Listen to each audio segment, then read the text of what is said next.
Well, thank you very much. Just to begin, the news on inflation it really is rampant. It's moving at a level like people have not seen. They don't seem to be able to cut it down. Biden has no control over what's happening. He started it with energy, and now it's taken on a life of its own. It's very sad. We'll get it fixed. I'd like to be out campaigning right now, but again, I'm going to be in here almost 5 weeks in court. They have no case. There's no crime. Every single legal expert, and I can say this again and again, and every time they come out, maybe at some point they'll come out and say, oh, we found something. But every single legal expert, Andy McCarthy, Jonathan Turley, Mark Levin, every one of them, Greg Jarrett, these are great talents. These are actually very brilliant guys, and they're not necessarily on my side historically over the years. But they're very talented people. They're legal scholars, highly respected.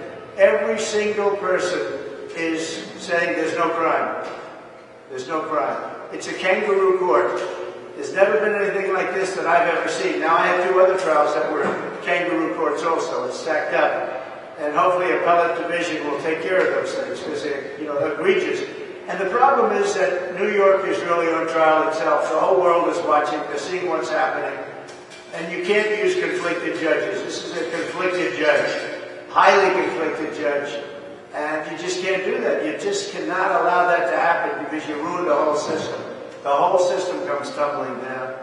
And New York, look, I love New York. This is where I grew up. I was born here. I grew up here. And I see what's happening with this judicial system. And it's just, they call it all kangaroos.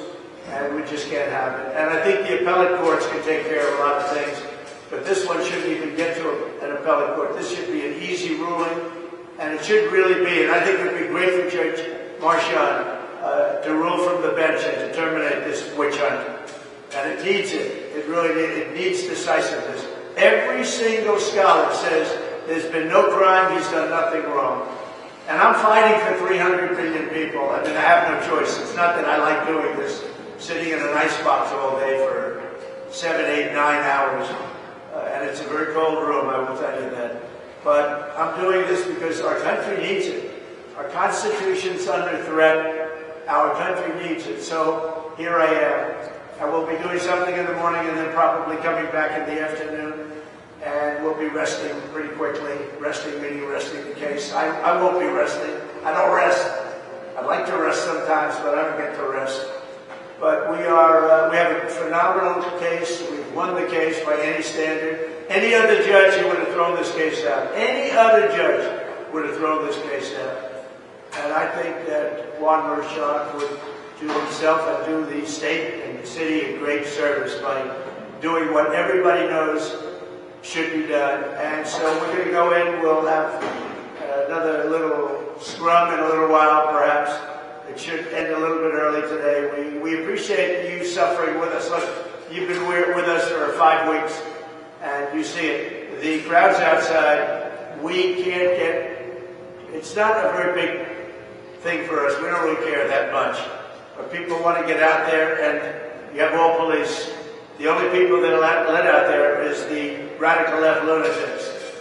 And they put our people 4 or 5 blocks away. There are a lot of them, too. But I say that doesn't matter. What matters is what's going on in this courthouse. So thank you very much. We'll be back a little bit later. Thank you.